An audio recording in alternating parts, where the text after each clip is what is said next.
La inversión es la única manera de conseguir un crecimiento sostenido. Y la inversión aquí, en la China, en Kuala Lumpur o en Lima, tiene la misma lógica.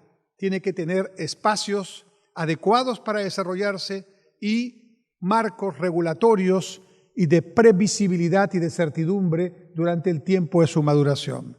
En otras palabras, nadie invierte si tiene el temor de que pueda invertir y perder su capital.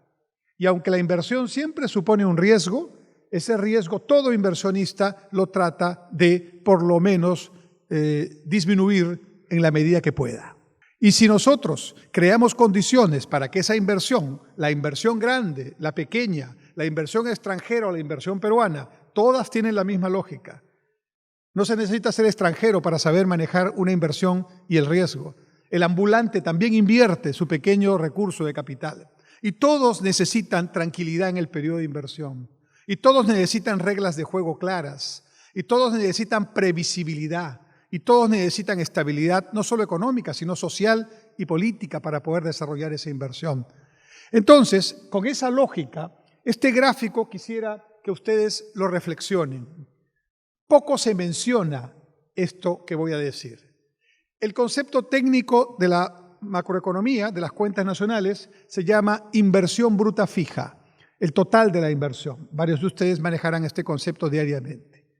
Históricamente, la inversión bruta fija, ¿no?, es fundamentalmente una inversión que proviene de la actividad privada. Dicho de otro modo, más o menos, en promedio, del total de la inversión que ocurre históricamente en el Perú y sin la cual no hay crecimiento, ya dijimos, el 80% es inversión privada y apenas el 20% es inversión pública. Repito, del total de la inversión que se requiere en el Perú para el crecimiento, el 80% es inversión privada y el 20% es inversión pública. Por lo tanto, ustedes que hacen gestión pública tienen que saber que la posibilidad de poder hacer lo que desean hacer como política pública solo puede, con recursos públicos, cubrir la quinta parte de lo necesario.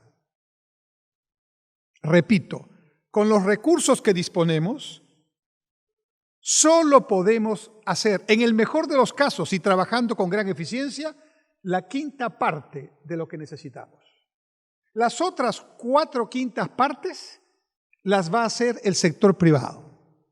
Y cuando me refiero al sector privado, no solo estoy pensando en Yanacocha, Buenaventura, Telefónica o Southern.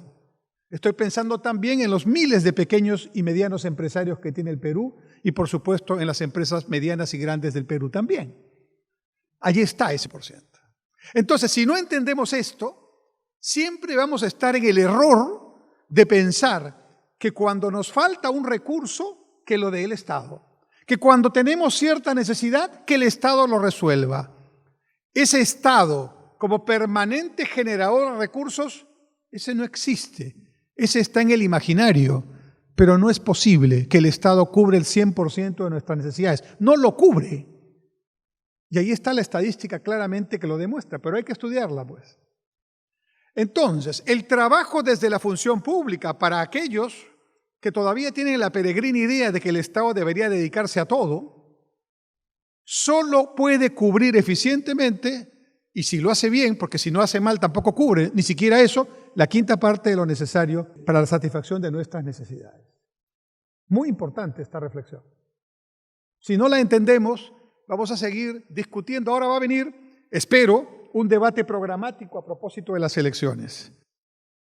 Creo que un poco hartos de las noticias que tenemos todos los días, que las instituciones fiscalizadoras hagan su trabajo, pero ahora queremos que todos los que quieren honestamente presentarse para ser gobierno, que nos digan qué van a hacer y que nos digan cómo van a manejar, por ejemplo, los recursos públicos, pero que también que nos digan cómo van a promover la inversión privada.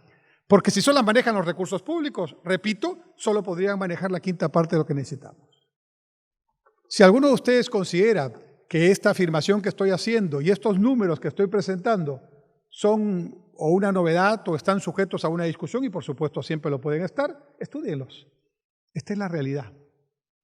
Y lo que podamos decir sin considerar esto, tiene un tufillo demagógico claramente, o por lo menos un intento de cegarnos frente a una situación que así plantea los números.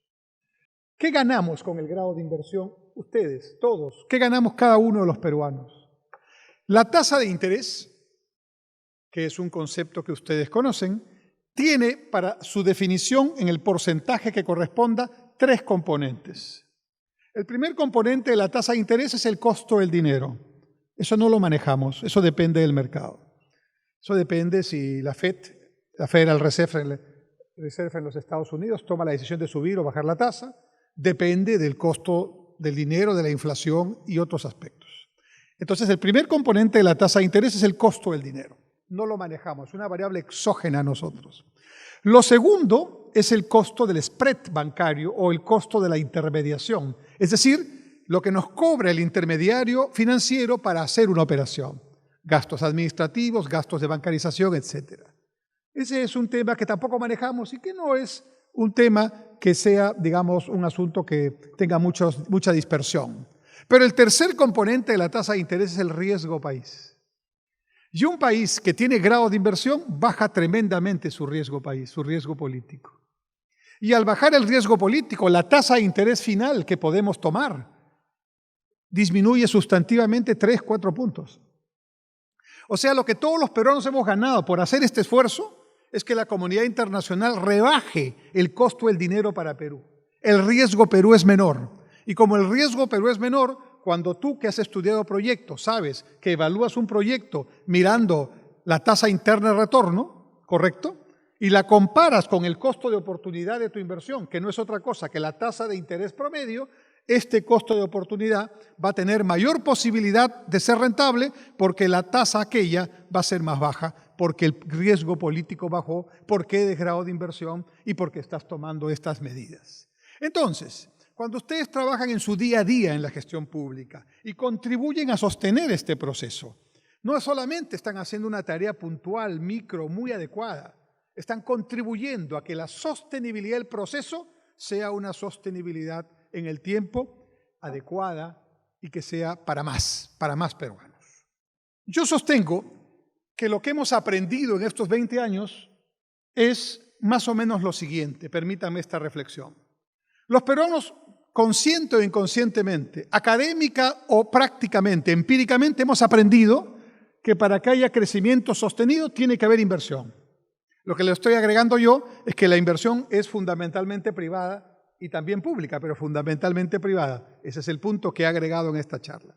Pero hemos aprendido que la inversión fundamenta el crecimiento. Cada vez hay menos personas, todavía las hay, que dicen no me importa si hay inversión, pero que el Estado ponga la plata, ¿no? Cada vez hay menos personas que dicen no me importa qué pase en los próximos años, hay que hacer esto, ya después se verá. Ese tipo de decisiones que en la República del Perú han estado siempre presentes son las que ahora estamos pagando como consecuencia de esa irresponsabilidad, de esa falta de previsión o de esa despreocupación, desinterés por el mañana y por la característica sostenible de lo que hay que hacer. Inversión que crea crecimiento, perfecto. Y el crecimiento es el único que puede generar empleo con derechos. Hemos aprendido también, porque cuando tenemos este proceso, disminuye la pobreza. También es innovación tecnológica, innovación científica y tecnológica, un gran faltante en el Perú. No solamente tenemos que crecer sostenidamente, sino que para que ese crecimiento pueda seguir en el tiempo generando más y mayor provecho para el Perú y los peruanos, tiene que haber innovación tecnológica. Es decir, tenemos que generar valor agregado. Tenemos que generar nuevas formas de hacer las cosas con menos o con iguales recursos.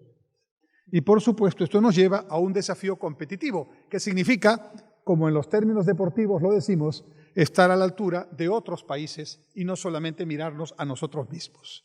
Y esa altura es una altura competitiva de liderazgo. En otras palabras, hemos avanzado, pero no es suficiente. Lo que hemos hecho tiene que consolidarse y mejorarse, pero luego completarse. Me permito plantearles esta hipótesis de trabajo para su reflexión y ojalá, si lo consideran a bien, para su acción en aquello que ustedes consideren.